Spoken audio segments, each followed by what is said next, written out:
Eu quero convidar os irmãos que abram as suas Bíblias no primeiro livro de Reis, no capítulo 18. Primeiro livro de Reis, no capítulo 18, vamos meditar na palavra do Senhor nosso Deus. Com toda reverência, porque é com temor, tremor, é Deus falando. Não adianta ouvir a minha voz, não adianta. Se não captar a mensagem que está na voz, vendo o pastor apenas como um meio pelo qual Deus estará falando aos nossos corações. Então, ouça o que Deus tem para nós, todos, nesta noite. 1 Reis, no capítulo 18, a partir do versículo 1. Tá? Amém? Todos encontraram? Amém. Todos estão despertos? Ninguém dormindo? Eu vi um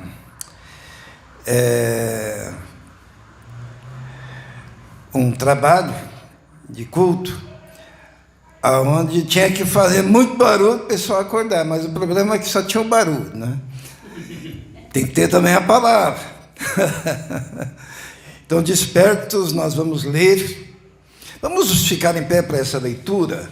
A partir do versículo 1 até o versículo 8, diz assim: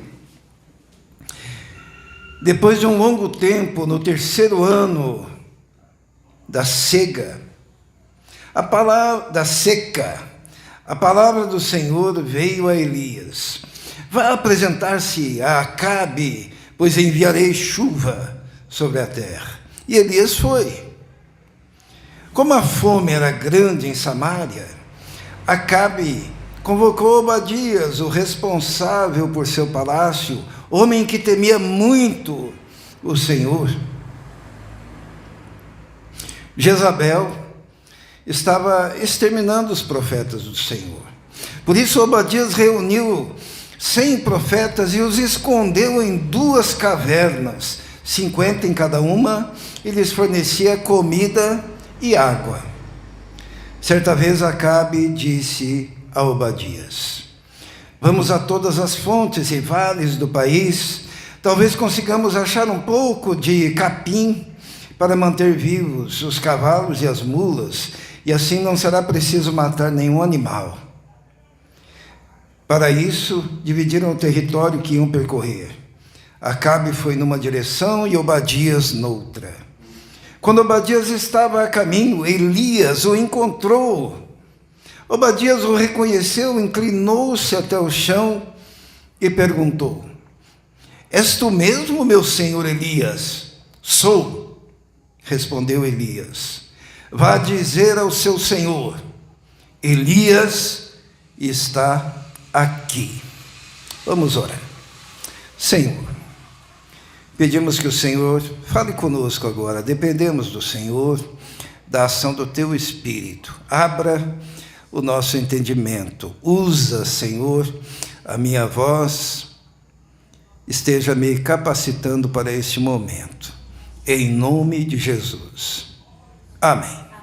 Os irmãos podem se assentar. Eu gosto dessa frase: vá dizer que Elias está aqui. Eu gosto disso. Sabe por quê? Porque Acabe estava procurando Elias para matar ele. 3 anos procurando Elias. 3 anos Elias fugindo por tudo quanto é canto. Nós encontramos no versículo 4, Jezabel estava exterminando os profetas do Senhor. Porque, na verdade, exterminando todos os profetas, quem sabe chegaria no Elias, né? Porque Elias tinha chegado diante de Acabe, o rei, dito assim: não haverá chuva e nem orvalho na terra, a não ser pela minha palavra.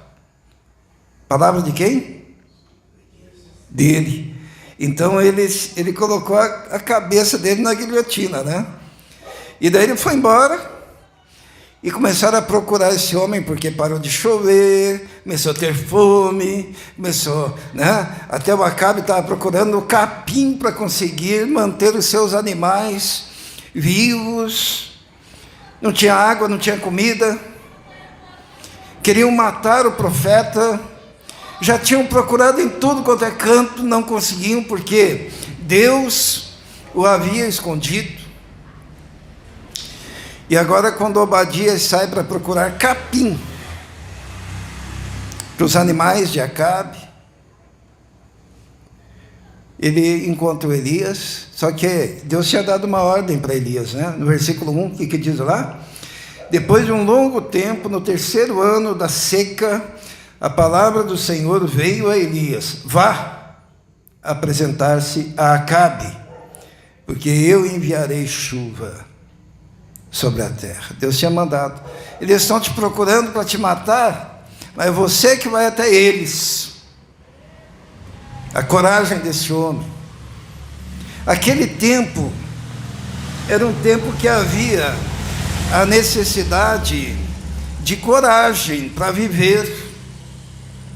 Existem períodos na vida da gente, na vida da igreja, que há a necessidade de coragem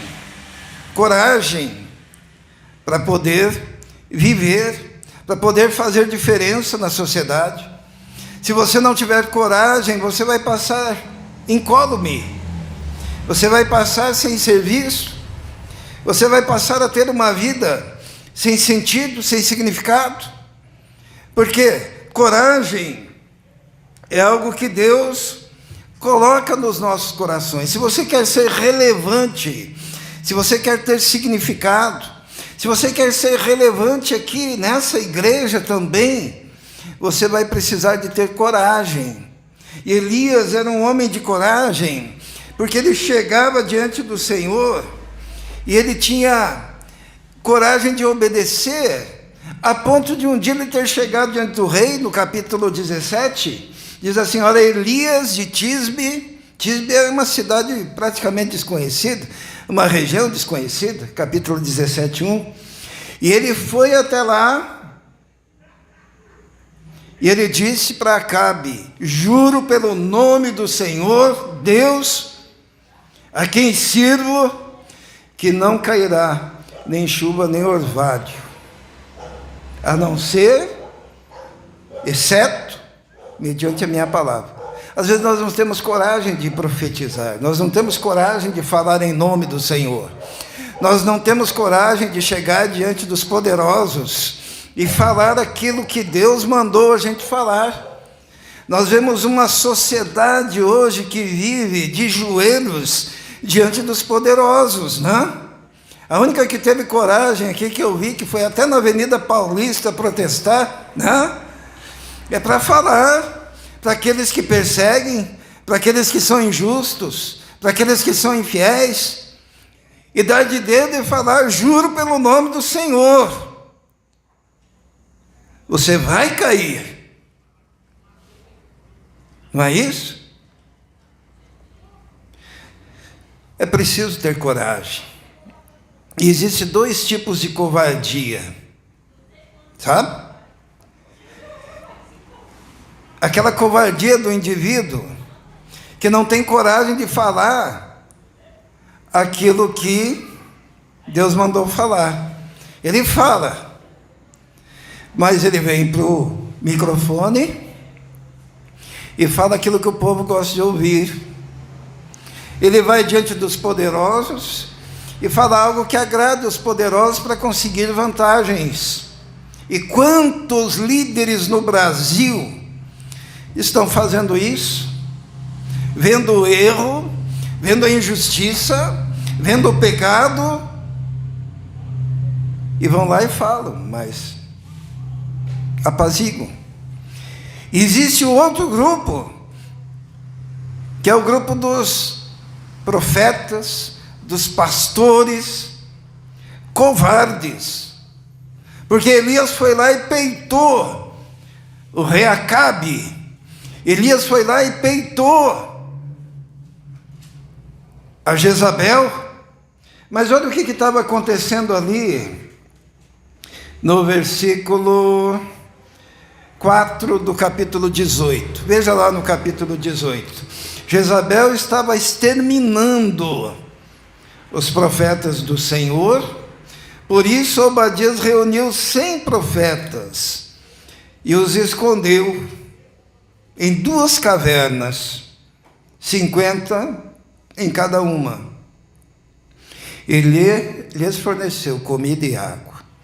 Enquanto tem gente falando, enquanto tem gente pregando, enquanto tem gente anunciando, transmitindo, tem profetas nas cavernas, escondidos, calados, dependendo do pão e da água de quem? De Acabe, do rei. Enquanto vier de lá recursos, eu me calo. Enquanto vier de lá recursos, eu me escondo. Enquanto vier de lá recursos, eu fico aqui no interior das cavernas escuras, tremendo. E eles eram o quê? Eles eram profetas de Deus, profetas que não têm coragem para falar, profetas que não têm coragem de entregar a própria vida, tremendo por causa de Acabe, tremendo por causa de Jezabel. Você quer ser relevante? A primeira coisa que você tem que fazer é demonstrar coragem. Coragem diante de qualquer circunstância. Existe um erro muito grande no ministério, porque covardia também se manifesta de uma forma diferente. Teve uma época em que Barnabé e Paulo, eles foram chamados pelo Espírito Santo, enviados, pela igreja de Antioquia, se lembram? E o primeiro ministério deles, assim, o lugar que eles foram, vamos abrir lá em Atos, no capítulo 14, eles chegaram num lugar chamado Listra e Derbe, São 2 cidades, Listra e Derbe. Foram lá pregar. E quando chegaram lá naquela cidade, olha o que tinha lá, todos encontraram? Atos 14, versículo 8. Amém? Diz assim: em Listra havia um paralítico dos pés, aleijado desde o nascimento, que vivia ali sentado e nunca tinha andado. Ele ouvira Paulo falar. Quando Paulo lhe olhou diretamente para ele e viu que o homem tinha fé para ser curado, disse em voz alta: levante-se, fique em pé. Com isso o homem deu um salto e começou a andar. Ao ver o que Paulo fazia, a multidão começou a gritar em língua licaônica: os deuses desceram até nós em forma humana.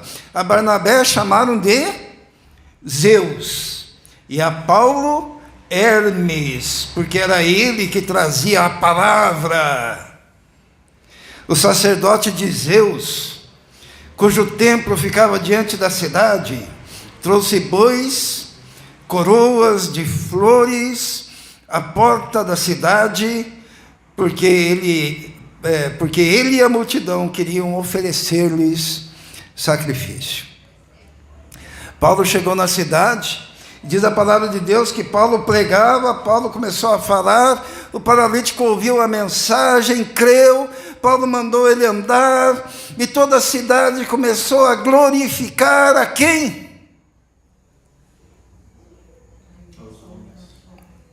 A Paulo e a Barnabé. Tanto que a Barnabé chamaram de Zeus, mas Paulo chamaram de Hermes. Sabe por que Hermes? Hoje em dia existe uma palavra, Israel vai estudar no seminário, que é hermenêutica, tá? Que vem de Hermes. O que é hermenêutica?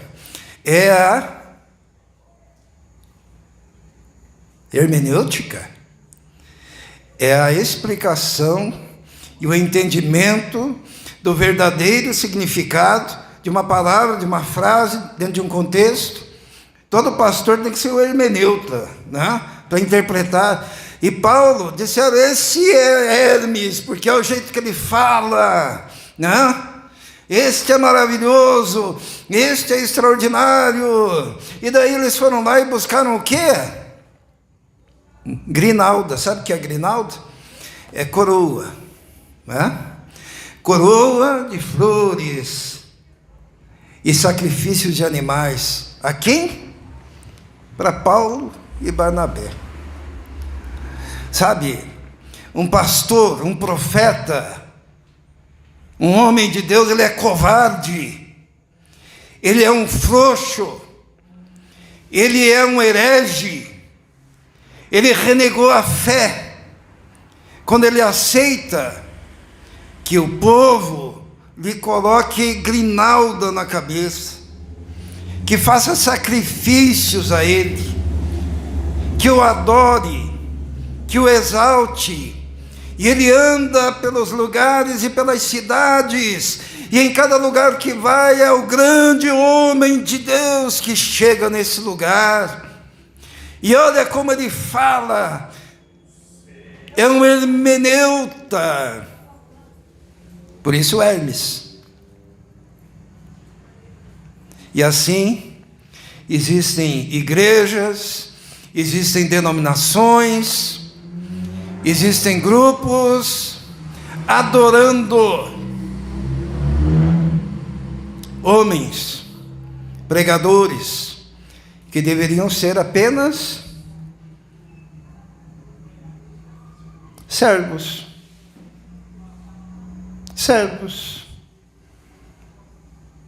Servos de Deus. Na era da internet, então isso se multiplicou, e junta com a incapacidade hermenêutica do povo, e a incapacidade hermenêutica leva-os a entender aquele indivíduo como um grande hermeneuta, como um grande orador, como um grande propagador da palavra, quando na verdade é um indivíduo que se escondeu na caverna da sua própria arrogância, na caverna da sua apostasia, na caverna dos seus interesses pessoais, para ganhar comida e água, enquanto não fala o que tem que ser dito, porque se falar o que tem que ser dito, a boca dele é calada.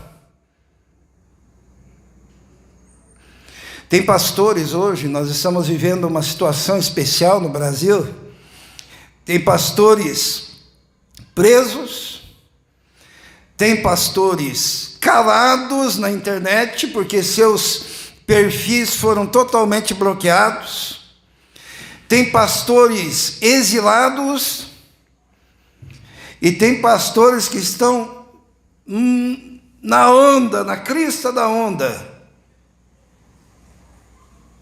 nos seus likes, nos seus seguidores, porque falam, mas não falam aquilo que precisa ser dito. O Martinho Lutero, ele falava que se você falar tudo que você tem que falar dentro da palavra corretamente, mas não falar aquilo que Deus mandou para aquele momento específico da história, porque você tem medo, porque você é um covarde, você é um desertor. O soldado tem que estar aonde o seu capitão o colocou, e deve falar aquilo que Deus mandou. E foi o que aconteceu com Paulo.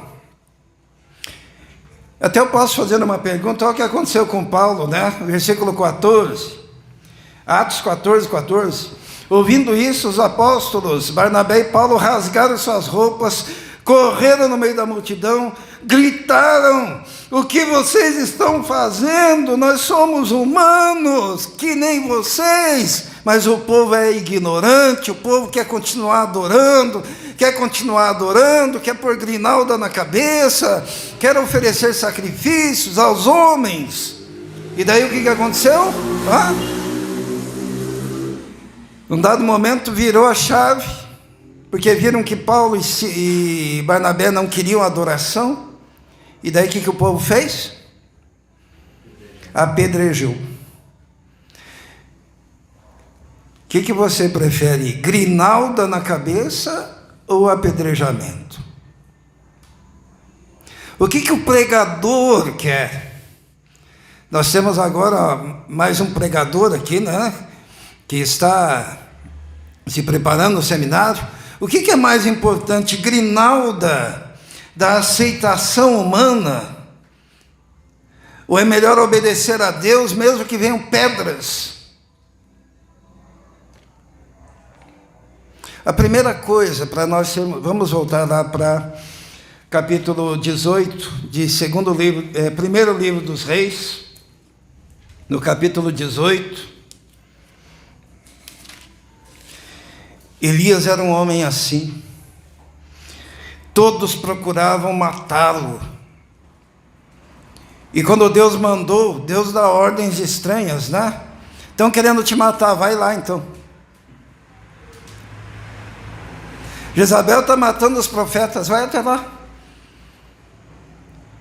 E quando ele foi encontrado, na verdade ele não foi encontrado, porque estava na direção já para ele se encontrar com Acabe.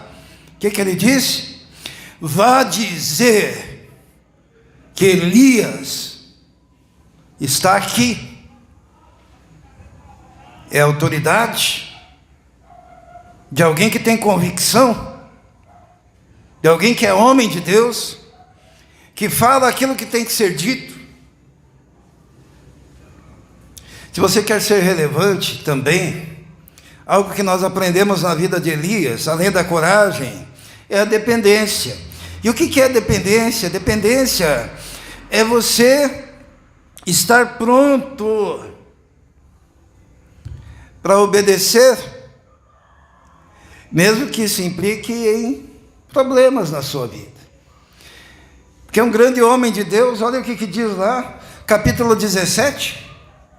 Vamos voltar lá, capítulo 17, versículo 1 diz assim que Elias disse, não vai chover, não vai ter orvalho, a minha palavra não vai acontecer, para o rei Acabe. Mas logo em seguida, no versículo 2 diz o quê? Depois disso, veio a palavra do Senhor a Elias e disse, sai daqui, foge daqui, vai para o leste, esconda-se, perto do riacho de Querite. Você beberá do riacho, e dei ordem aos corvos, para te alimentarem lá. E diz assim, ele fez o que o Senhor tinha dito, foi para o riacho de Querite, a leste do Jordão, ficou lá. Os corvos lhe traziam pão e carne de manhã e de tarde, e ele bebia água do riacho, dependente de Deus. Só pode ser dependente de Deus quem tem fé. E Deus, ele nos coloca em situações difíceis, assim, porque ele tinha acabado de mostrar coragem, ele tinha acabado de mostrar confiança, ele tinha acabado de obedecer, e em seguida Deus diz, agora foge. Porque ele precisava ser preparado para as adversidades, preparado para as dificuldades. E Deus diz, você vai beber do riacho. O que é riacho? Riacho seria algo natural, né? Que estava sempre ali. E o corvo vem te alimentar de manhã e de tarde. Isso é natural? O homem de Deus, ele precisa aprender a viver entre o natural e o sobrenatural. Viver dessa forma. Obedecendo a Deus. Mesmo que não dê para entender. Mas obedecer a Deus. Nós obedeceríamos? Foge, vai lá. Tem corvo que vem te alimentar. O corvo é um bichinho que ele rouba alimento, ele não dá alimento para ninguém. Lá quando Deus fala para Jó sobre os corvos, sabe o que ele fala? Que o corvo nega comida para os seus filhotes. O corvo é um bicho egoísta.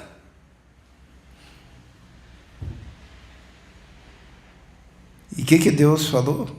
Ordenei aos corvos que te alimentem.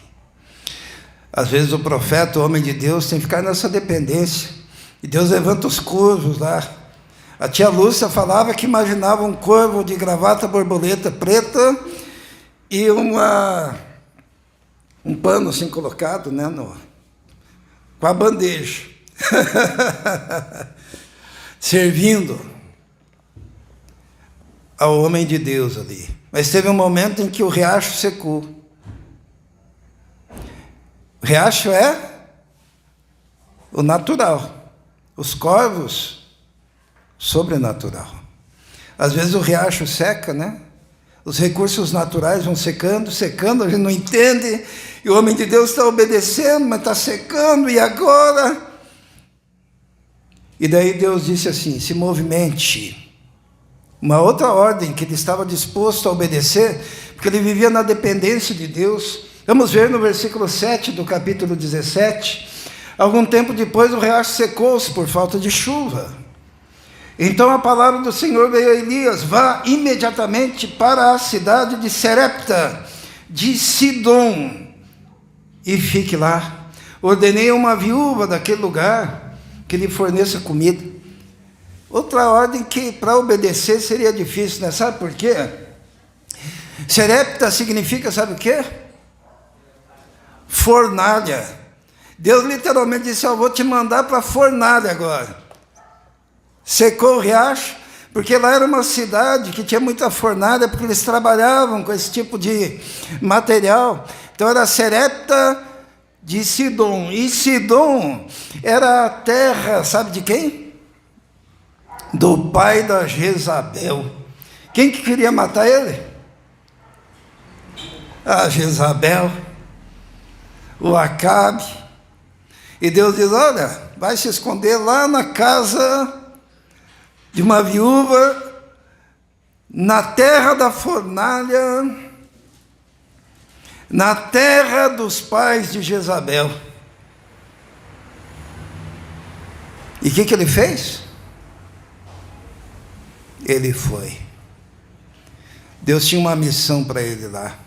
Qual que era a missão? Quando ele chegou lá, a viúva estava para morrer, e o filho dela estava para morrer, só tinha um pouquinho lá para fazer um bolo. E daí o que aconteceu? Elias chegou e disse assim, a viúva vai me sustentar. Eu ordenei a viúva, né? Diz assim, eu ordenei uma viúva daquele lugar que lhe forneça comida. Ela só tinha para um bolo. Porque, na verdade, no coração de Deus, Deus tinha mandado o profeta lá para quê? Para sustentar a viúva. E o filho dela. Por quê? Porque foi a presença do profeta e a obediência da viúva que fez com que tudo se multiplicasse. E eles viveram aquele período. Os irmãos estão percebendo? Você tem que estar disposto a obedecer. Às vezes nós somos muito racionais, né? Estava falando para Israel ontem, falei assim, se a gente falar para as pessoas que nós estamos visitando, venham até aqui para escolher uma roupa ou para pegar uma cesta, eles não têm coragem. Eles têm vergonha. É nós que temos que ir. O primeiro contato é nosso. Eu, quando era adolescente, pré-adolescente, para os irmãos terem uma ideia, eu tinha vergonha de comer em público. A primeira vez que eu fui numa lanchonete, eu não sabia nem pegar o guardanapo naquele quadradinho, sabe? Aquele quadradinho que tem os guardanapos dentro. E eu fiquei assim, se eu faço alguma besteira aqui, derrubo tudo. E fiquei assim, e não conseguia comer. O meu pai viajou, quando ele era solteiro, de trem, com frango dentro da sua bagagem. O frango chegou a criar cabelo. Por quê? Porque ele tinha vergonha de comer. Nós estamos muito acostumados na nossa geração, tudo parece tão simples, mas existem pessoas que têm vergonha de vir aqui, existem pessoas que têm vergonha de se achegar e entrar, existem pessoas que não se consideram dignas de nós entrarmos nas suas casas. Nós entramos esses dias, chão batido, lugar simples, quase nada ali dentro, pessoa meio constrangida, entre, pessoas muito receptivas lá, mas que tem dificuldade de entrar aqui.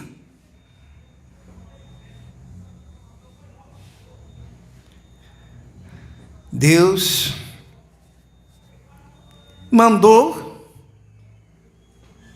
viva na minha dependência, entre corvos, riachos, viúvas. Quem está disposto? Amém. Amém? Se nós queremos ser relevantes para termos a voz de dizer, manda dizer que nós estamos aqui. Manda dizer que Elias está aqui. Nós precisamos ter coragem e dependência de Deus. A disposição de obedecer ordens esquisitas, mas fazer aquilo que Deus quer. Outra coisa interessante, eu sou muito criticado, né? E por causa do jeito que eu prego, porque eu sou incisivo, e às vezes eu falo de uma forma assim, e daí ele credo, mas daí vai fugir todo mundo do jeito que você fala de forma muito direta, né? Mas existe na mensagem, quando Deus nos comissiona a pregar, existe uma coisa chamada o tom certo da mensagem. E no caso de Elias aconteceu isso, porque Elias, quando ele chega diante de Acabe, ele diz assim, Acabe olha para ele e diz assim, você então, né? Você é o perturbador de Israel. E Elias olha para ele e diz assim, eu não, tu és o perturbador de Israel. Confrontou a Acabe. E daí aquele famoso desafio, Elias diz, convoque todos os profetas de Baal, e que eles invoquem a Baal, e eu invocarei ao meu Deus, e o Deus que responder com fogo, esse é Deus. Coragem para falar. E quando eu falo do tom certo, irmãos, o que eu estou querendo dizer? Quando os profetas de Baal começaram a invocar Baal, eles começaram a se cortar com lancetas, e se sangrar, e se bater, e gritar, estavam em êxtase, e Deus tinha fechado a possibilidade da manifestação daqueles demônios, porque os profetas de Baal estavam acostumados com manifestações, e não acontecia nada, eles ficavam irritados, se cortavam, pulavam, gritavam. E daí Elias, vamos ver ali no capítulo 18, no versículo 26, para os irmãos verem o tom certo. Para cada mensagem tem o tom certo. Diz assim no versículo 26 do capítulo 18: então pegaram o novilho que lhes foi dado e o prepararam, e clamaram pelo nome de Baal, desde a manhã até o meio-dia. Ó Baal, responde-nos, gritavam e dançavam em volta do altar que havia feito, mas não houve nenhuma resposta. Ninguém respondeu. Estavam fechadas as portas do inferno para manifestações demoníacas. No versículo 27, ao meio-dia Elias começou a zombar deles. Os irmãos estão vendo o tom? Se eu faço isso, mas esse pastor aí zombando nós, sim, não é certo, vai espantar todo mundo. Começou a zombar e falar, gritem mais alto, dizia, já que ele diz que é Deus. Quem sabe está meditando, ou ocupado, ou viajando. Talvez esteja dormindo e precise ser despertado. Olha a zombaria. Não é que sempre a gente tem que fazer isso, mas tem momentos que a gente fala com mansidão, tem momentos que a gente fala com outro tom, mas tem momentos que o inimigo tem que ser desmascarado na cara.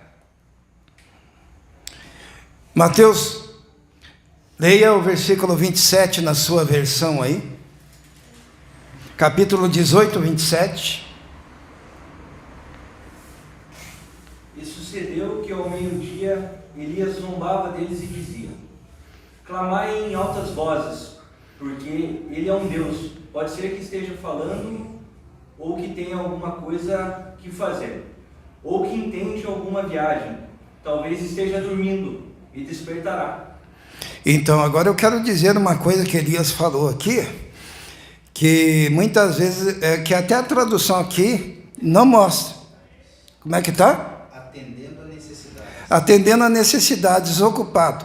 Alguém já esteve atendendo a necessidades, ocupado, e colocou uma plaquinha na porta? Ocupado.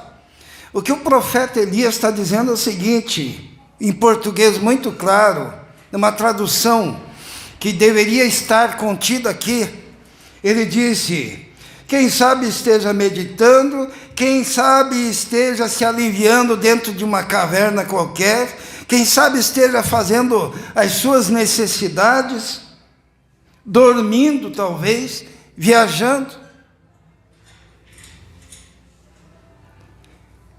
E assim ele ironizava. O tom da mensagem. Existem pessoas que, para que possam ouvir a voz de Deus, a gente tem que ser irônico. Existem pessoas que nós temos que ser calmos, voz de aconselhamento. Existem pessoas que precisam ser despertadas aos gritos. Existem outros que precisam do sussurro. Se nós queremos ser relevantes, nós precisamos ler o tom que Deus exige de nós em relação aos nossos filhos, em relação à nossa família, em relação à proclamação do Evangelho. E Jesus era assim, Jesus era manso e suave com as multidões, mas quando chegava diante dos fariseus que o estavam aviltando, ele dizia o quê? Dizia assim, vocês têm por pai o diabo, que é homicida, que é mentiroso, e por isso vocês fazem a obra do vosso pai. É Jesus. Jesus acarinhava aqueles que se aproximavam e dizia, vinde a mim, todos vós que estáis cansados e oprimidos, e eu vos aliviarei. Mas ele chegava dentro do templo, onde estavam vendendo, tendo lucro, fazendo aquilo que desagrada a Deus, e ele derrubava as mesas, pegava os cordéis, açoitava todo mundo, abria os portões, soltava todos aqueles animais que eram vendidos, e diz, a minha casa será chamada casa de oração, e vocês a têm transformado num covil de ladrões e salteadores. O tom certo, para a hora certa, para o momento certo. Se nós queremos ser relevantes, eu suspeito muito daqueles pregadores emotivos.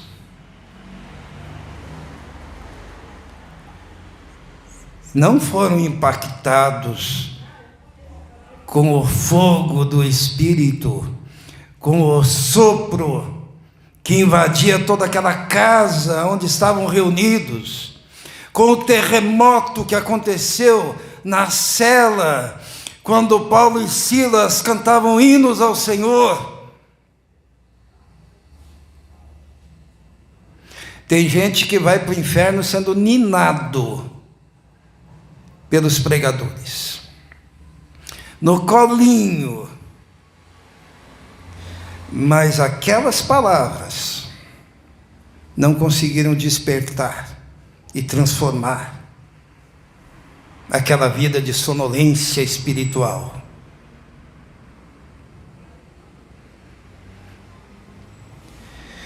Manda dizer que Elias está aqui,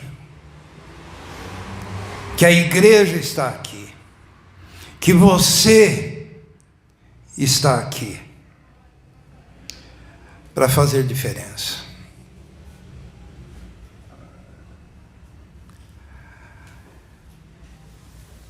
Finalmente,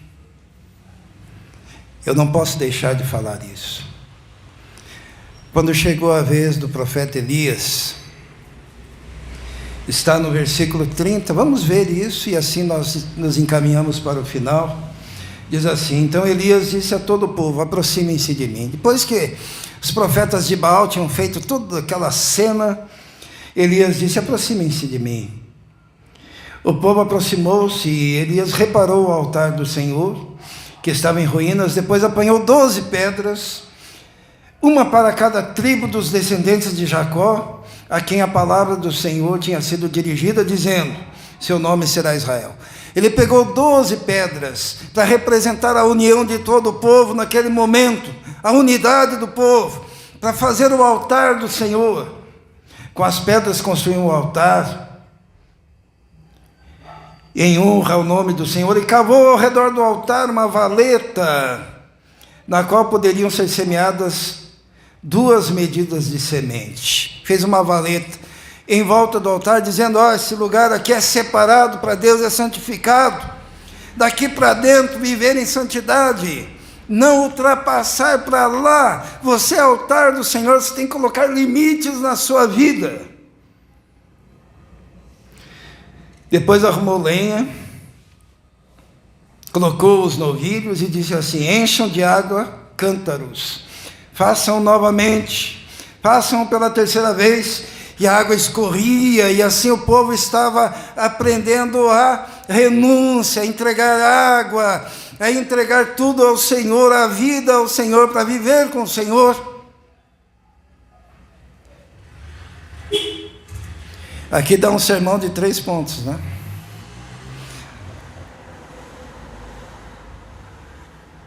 Princípio da unidade, todas as pedras juntas. Não é? Princípio da santidade, cave uma valeta em torno da sua vida e não se permita viver no pecado, fora desses limites da santidade, porque você é separado. E entregue como água no altar a sua vida.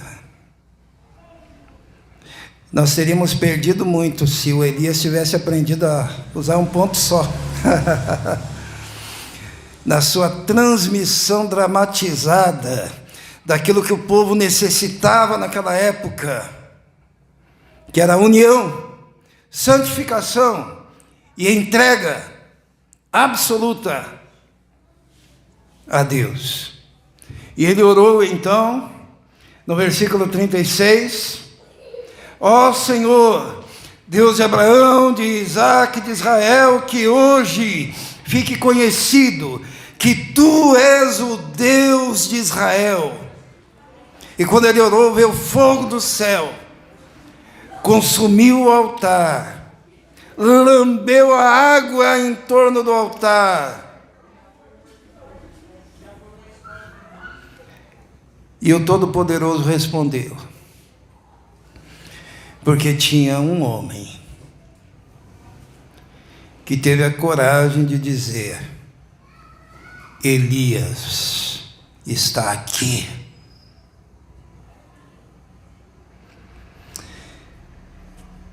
Esse é o desafio para a igreja hoje. Nós estamos aqui, e está na hora da gente sair por aí e dizer: nós não estamos aqui para sermos iguais àqueles profetas das cavernas.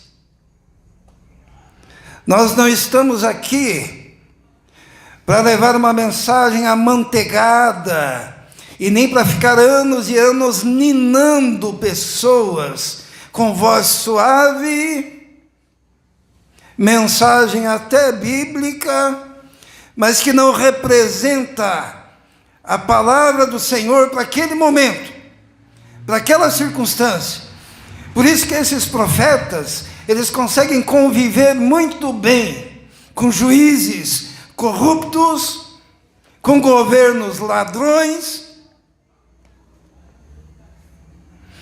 porque são covardes em levantar a voz e dizer o que precisa ser dito, com a autoridade do Senhor. Não se iluda com vozinha suave e com o indivíduo abrindo a Bíblia, repetindo chavões. Identifique o homem de Deus e receba somente a palavra de Deus. Vivemos numa época que nós precisamos fazer uma fogueira de grinaldas. Sabe por quê? Existem pregadores que estão há 30 anos pregando aí, que se orgulham de ter 2 milhões de seguidores na internet. E o Brasil, como é que está?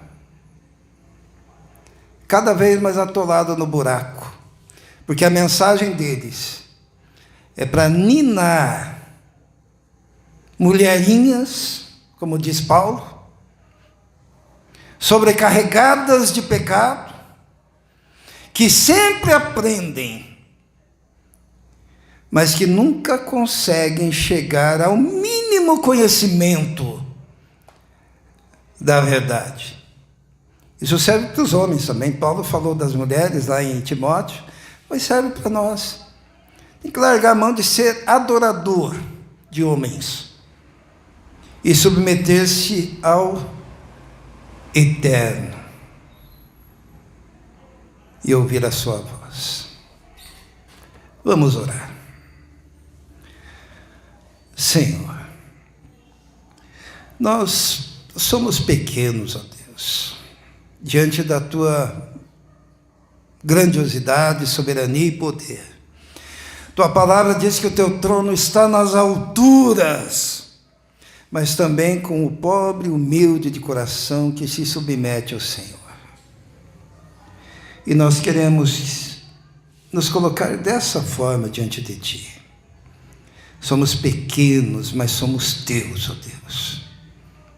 E queremos obedecer ao Senhor em tudo. Submetemos a nossa vida, a vida da igreja, nas Tuas mãos. Em nome de Jesus. Amém.